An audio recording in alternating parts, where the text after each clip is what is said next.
Hello everyone, so today I'm going to do a video talking all about the bar Jujo's Bizzare Adventure, which is one of three Jojo's Bizarre Adventure themed bars in Japan. I knew about two of them when I was there, and then when I got back my friend told me about another one, but I haven't been able to find a lot of info about any of them online. So I wanted to do this video sort of talking about the one that I went to, which was Jujo's Bizarre Adventure. Now I think that Jujo's is a little bit different than the others because you have to use a Japanese cell phone to get into the website to make the reservations, but I'm going to put a link down below. I found the link through a different person's blog post that I'll also link down below. It's really helpful in showing the food because I didn't order the same things they did, so if you want to get like a wider variety of like information on like what kind of stuff they have there, I would check out that link. So when I went, I had slightly messed up the reservation because he basically says on like the website that you can't arrive before your reservation time, and we arrived like maybe 3 minutes before, and he was kind of like, no, you actually really can't arrive before your reservation time. It's not just like a gimmick to like make you conform to it. So he like made us like go outside and like wait on the street for like 3 minutes and then come back in. But even though I was really like feeling embarrassed and like sad that I had messed this up, he was kind of like, yo, I understand like Japanese is hard and you guys are foreigners, so I guess I'll let it slide. So I feel like you can probably work your way in using like the foreigner card, but like you don't really know what's going on, and he might be more like sympathetic to you if you can't like make a reservation online properly. But at the same time, there's also other JoJo bars that don't require reservations, like Bar Dio, which is the other JoJo bar that is in Nakano. Also, Bar Jujo is in Jujo, which is really like kind of on the outskirts of Tokyo, so it might be like a better idea entirely to go to either Bar Dio or the other JoJo bar, which I can't really find any information on, which I think is called Cafe Iggy, which is in Roppongi, which is definitely in like the heart of Tokyo, so it's much easier to get to. But I lived in Jujo, so I ended up going to the one in Jujo. It was like really close to where I was staying, and like I didn't have to take the train anywhere, so I could stay pretty late without worrying that the trains were going to end. So yeah, I'm gonna like put in video now of what I took when I was there and sort of talk you through everything that's inside the bar, because it's really cool, and I was like freaking out so much because I love JoJo and I loved like just the plethora of merchandise that the manager has. So I'm going to give you like a quick tour of the JoJo bar. So over to the right is where the door is, and you can see a little eating area with like a raised platform with tatami mats on it. And over here are our drinks. I got the Cars drink and my friend got the Josuke drink. So straight ahead you can see the bar area with the little straight cap that holds the money. There's some older manga, TV, some t-shirts, and up here is the very first serialization of the Phantom Blood manga in like the original book. I don't know, I guess, how old this is, but it just kind of shows how long the bar owner has been collecting JoJo stuff.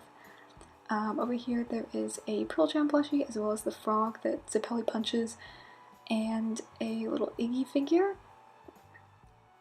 And over here is another Iggy. This one is actually the same one that I have, although of course this is the bar owner's version. My friend was drawing. There's a bunch of sketchbooks that you can use to draw on. There's some manga over here, as well as these really interesting like pixel charms. I've never seen them before, but they're really cute. I definitely would like to have that Quichi one. More manga, and down below was this Dio plushie, as well as a Star Platinum figure. Over here we have some Harvest plushies, and then moving up is one of the coolest things that I thought I saw at the bar, which was this replica of Johnny Joestar's horse racing trophy. I was like kind of freaking out when I saw it because it's something I'd never seen before, and I thought it was really cool. There's just some more figures up here, one of the arrow, and over here is that sort of tatami seating area that I was showing you before. There's a lot of art books around it, all really cool. I wish I had gone through and like looked through more of the books, but I was too busy like drinking and taking in the atmosphere. There's a whole shelf of Iggy as well as one of Killer Queen and Crazy Diamond. Down here is more books, and it's hard to see, but there was this really cool pillow that was printed with Kira's tie pattern, and I honestly wish I had that because I love Killer Queen and Kira. So over here is just some more figures, and there was this really amazing Queen figure. I was really impressed with how cool it was. Up here is one of Killer Crimson, and this really scary looking photo of Iggy. Down here is a statue of Rohan as well as one of Killer Queen, which is not the one that I have, unfortunately. Over here are the sketchbooks, and down here is the Stone Mask plushie, and down there is all the alcohol that I think is owned by other patrons, I guess, kind of like BYOB. Straight through there is, like, you can see a little bit of the bathroom, but again, I wasn't going to go in there and film. And over here is some more art books. He also has a little Ponson Works Jojo figures. Some more sign stuff, and some little army men hanging from the ceiling, like Bad Company.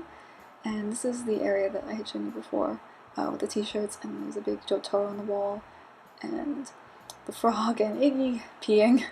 And the tables are really cool. They're like covered posters with like glass. You can see my friends like crazy socks. And this is the table we were sitting at. And I have the coaster that says Jujo's Bizzare Adventure that I got to take home with me. So when we were at the bar, close to the end of our reservation time, these two other girls came in, and they weren't on like the schedule because I checked and we were the only people for that night. But they seemed to be like really close friends with the manager, and we're like joking around with him, and eventually we sort of like started talking to them, and it was really fun to be able to like talk to Japanese Jojo fans and see sort of like their perspectives on things. I'm not the best Japanese, but like I was able to follow most of the things they were talking about, and I don't know, it was just really fun to be able to hang out with other people like Jojo in this like completely like encapsulating Jojo space. So I had a really good time when I went. One thing that I didn't record in that video is the bathroom, which is entirely Polnareff themed, obviously based on his experiences in bathrooms. I kind of wish I had taken a photo, but it also would have been odd to take my camera into the bathroom with me. Yeah, so that's all for this video. Again, there's other Jojo bars in Japan that I haven't been able to check out, but I'm really interested in them, so if I ever go back to Japan, I definitely want to go. I really like Jujo, but it might be hard to get in, especially if you're just like a tourist traveling, so I definitely would try and look at Bar Dio that's in Nakano, or try to find Cafe E in Roppongi. I don't really know anything about those places like from personal experience. I've heard good things about Bar Dio and Nakano, and there was a Facebook page for it, and I don't really know anything about Cafe E, but I know that a friend that has gone there. So yeah, that's like kind of my recommendations. Thank you guys for watching, and I'll see you all soon.